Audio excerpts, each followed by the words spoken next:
Bonjour à tous, nous allons voir ensemble la correction de l'exercice 3 sur notre cours Scilab niveau 1. Commençons par la première question, qui consiste à simuler un échantillon de 100 individus issus d'une loi normale centrée réduite. Pour cela, nous n'allons pas utiliser un éditeur pour ensuite l'exécuter sur la console, mais directement la console pour visualiser plus facilement les résultats. Commençons par la question 1. Nous allons enregistrer dans la variable n, donc le nombre d'individus, ici égal à 100.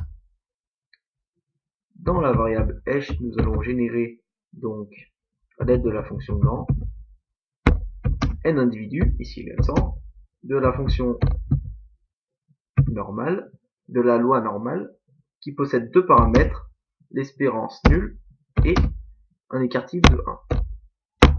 Voilà. Nous avons donc 100 valeurs qui ont été générées dans le vecteur h, qui semblent être issues d'une loi normale centrée réduite.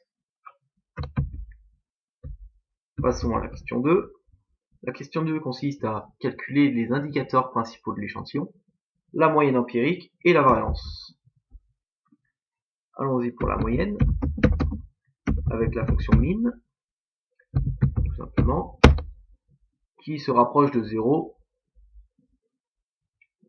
et la variance, avec la fonction variance.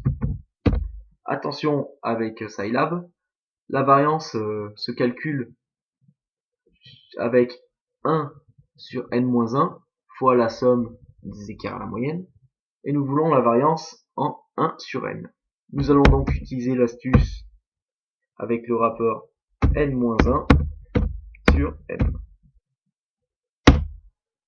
Donc nous avons une moyenne qui se rapproche de 0 et une variance qui se rapproche de 1. Tout semble normal pour un échantillon tiré d'une loi gaussienne centrée réduite. Passons maintenant à la question 3. La question 3 va consister à créer l'histogramme de l'échantillon et à le comparer avec la fonction de densité de la loi normale centrée réduite. Petit a, donc qui est de créer un histogramme de 10 classes de l'échantillon avec la fonction histplot. Donc avant de faire cela, nous allons préparer la fenêtre graphique, donc tout simplement la créer avec SCF. Voilà. Nous allons la nettoyer, c'est une commande qui est possible, et la diviser, donc avec la fonction subplot, en deux zones. Donc on va diviser la fenêtre en dimension 1 fois 2. Et nous voulons commencer par accéder à la première zone. Les deux zones serviront donc la première à la question 3 et la deuxième à la question 4. Allons-y pour la création de l'histogramme. Donc nous allons enregistrer le nombre de classes dans la variable nbclass. Nous voulons 10 classes et nous allons créer l'histogramme avec la fonction histFloat. Donc avec le nombre de classes voulu sur notre échantillon. Allons-y. Donc ici nous avons les différentes proportions de chaque classe et notre histogramme a bien été créé. La question petit b va consister à créer un vecteur de 200 points entre les valeurs extrêmes donc de l'échantillon. Pour cela, nous allons utiliser la fonction inSpace. Donc, nous allons enregistrer ces points dans la variable avec x. Voilà. Nous allons donc créer ces points entre le minimum de l'échantillon et le maximum de l'échantillon. Et nous voulons 200 points. Voici 200 points qui ont été créés à intervalles réguliers entre le minimum et le maximum de l'échantillon. La question petit c va consister à calculer les densités de la loi normale centrée réduite sur les 200 points que l'on vient de créer.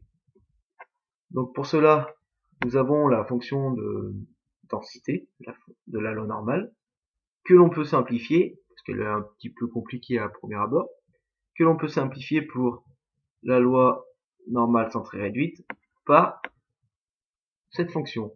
Donc ici, il n'y a qu'une seule inconnue qui est t, que l'on remplacera par les valeurs de notre vecteur que l'on vient de créer avec les 200 points. Allons-y. Donc nous allons enregistrer ces différentes densités dans la variable densité TO. Et donc nous allons utiliser la formule que l'on vient de voir sur Wikipédia.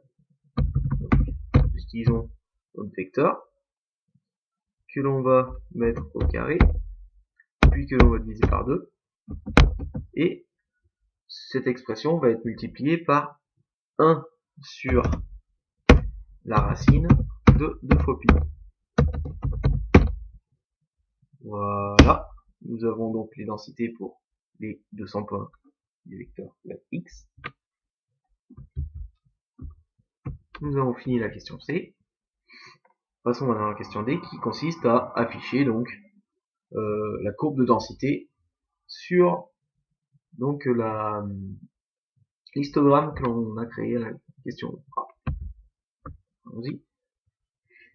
Donc pour que la loi de densité soit plus facile à analyser sur l'histogramme, nous allons donc la tricher un petit peu.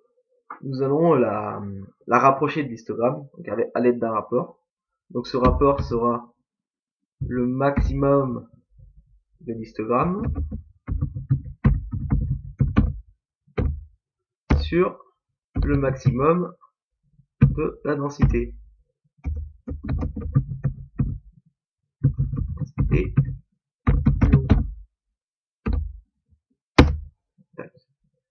donc nous allons maintenant, avec la fonction plot de D, afficher donc la loi de densité normale de la loi normale centrée réduite, donc sur le vecteur avec x.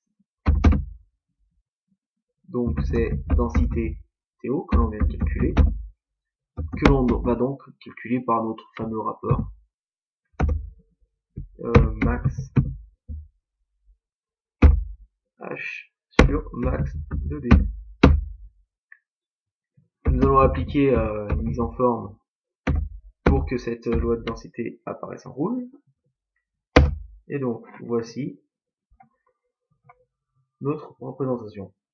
Pour plus de lisibilité, nous allons ajouter donc un titre,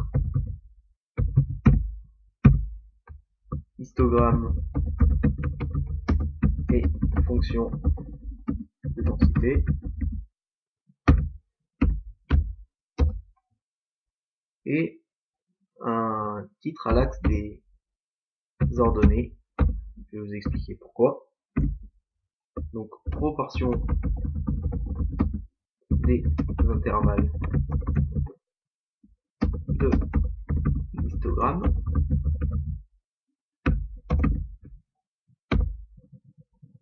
Voilà. Donc nous pouvons voir que le graphique a été mis à jour avec le titre en haut et le titre de l'axe des ordonnées. Donc à quoi correspondent les chiffres de l'axe des ordonnées? Ils correspondent aux proportions des intervalles de l'histogramme. On peut voir que l'intervalle qui a la plus forte proportion a une proportion de 0,27 environ, non de exactement 0,27, mais que la loi de densité n'a pas forcément une proportion de 0,27, ici 0,39. Donc il ne faut pas regarder l'axe des ordonnées pour la loi de densité, puisque la loi de densité a été multipliée par un rapport pour que l'analyse de l'allure, donc de l'histogramme par rapport à la loi de densité, soit plus facile. Et donc on peut voir à l'aide de cette représentation que l'histogramme s'adapte bien à la loi de densité de la loi normale 0,1, donc l'échantillon paraît gaussien. Passons maintenant à l'exercice, à la question 4, qui consiste cette fois-ci à comparer les fonctions de répartition, donc empirique pour l'échantillon et théorique pour la loi normale N01. Commençons donc par par la question petit a, par trier l'échantillon dans l'ordre croissant dans un nouveau vecteur. Allons-y. Donc nous allons mettre l'échantillon trié dans la variable h_tri. Nous utilisons la fonction gsort. Nous voulons trier l'échantillon h. L'option G permet d'indiquer que l'on travaille sur un vecteur, et l'option I permet d'indiquer l'orientation donc du tri ici dans l'ordre croissant. Allons-y. Donc le vecteur h a bien été trié dans le vecteur h_tri. La fonction petit b consiste à calculer les probabilités de la fonction de répartition, donc ici théorique, puisqu'on travaille sur la loi normale centrée réduite. Donc nous allons enregistrer ça dans la variable fdrto. Nous utilisons la fonction cdfnor, donc avec plusieurs paramètres. PQ pour le paramètre par défaut. Nous travaillons sur l'échantillon trié. Et nous voulons travailler sur une loi normale, donc d'espérance 0 et d'écart type 1. Mais comme on travaille sur des vecteurs et des matrices, il faut une matrice nulle. Alors avec la fonction 0, donc de dimension de notre vecteur h_tri, nous avons une matrice nulle de la même dimension que notre vecteur trié. Nous pouvons faire pareil avec une matrice composée que de 1, avec la fonction uns. Et nous avons donc créé notre vecteur qui contient les probabilités de la fonction de répartition théorique. Voici. Passons maintenant à la dernière question, la question 4 petit c, qui consiste à représenter la fonction de répartition empirique et théorique sur un même graphique. Donc nous allons pour cela passer sur la deuxième zone de notre fenêtre graphique, qui est toujours en dimension 1 x 2, et nous voulons accéder à la deuxième zone. Voilà, nous allons travailler sur la deuxième zone. Nous utilisons la fonction plot 2D pour tracer donc les lois de densité. Donc nous travaillons toujours sur l'échantillon trié. Mais pour la fonction de répartition empirique que l'on va tracer ici, nous voulons que à chaque valeur donc de notre vecteur h_tri, la fonction de répartition augmente d'un niveau. Donc pour cela, nous allons travailler sur un vecteur, donc allant de 1 à n, le nombre de valeurs, mais qu'on va diviser par n pour qu'il soit normé sur l'intervalle 0, 1. Voilà. Donc on peut voir que la fonction de répartition empirique a été tracée. Traçons maintenant la fonction de répartition théorique. Toujours sur l'échantillon trié. Nous avons calculé tout à l'heure les différentes probabilités donc de la répartition, de la fonction de répartition théorique. Nous allons appliquer une couleur rouge pour plus de lisibilité. Allons-y. Et nous pouvons voir, c'est une couleur bleue. Excusez-moi. Nous pouvons voir que donc la fonction de répartition théorique a été ajoutée au graphique. Pour plus de lisibilité encore, nous allons ajouter un titre avec xtitle, une fonction de répartition empirique et théorique. Voilà. Et une légende. Légende. Donc, nous avons deux éléments dans la légende. Le premier étant la fonction de répartition empirique empirique. Le second, la fonction de répartition théorique. Et nous voulons le positionner à l'aide de pose égale 4 dans le coin bas à droite. S'il n'y a pas d'erreur, ça a dû l'afficher. Donc nous avons bien les mises à jour sur le graphique. Et donc à l'aide de ces deux graphiques, on peut voir que donc surtout dans le deuxième, que notre échantillon suit la fonction de répartition empirique, théorique, excusez-moi, et donc que l'échantillon paraît gaussien. Donc si on veut aller plus loin, c'est ce que j'ai expliqué dans le script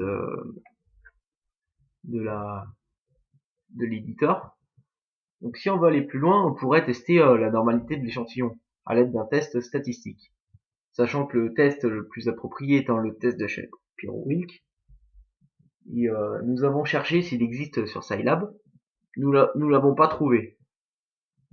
Donc une idée que je peux vous donner, c'est d'essayer de l'implémenter et puis de le tester sur l'échantillon. Donc à vous de voir si vous voulez aller plus loin dans l'exercice ou pas. Nous allons placer donc la correction dans les commentaires de la vidéo YouTube. Et puis je vous souhaite une bonne continuation avec notre exercice 4. Et à bientôt. Merci de m'avoir écouté.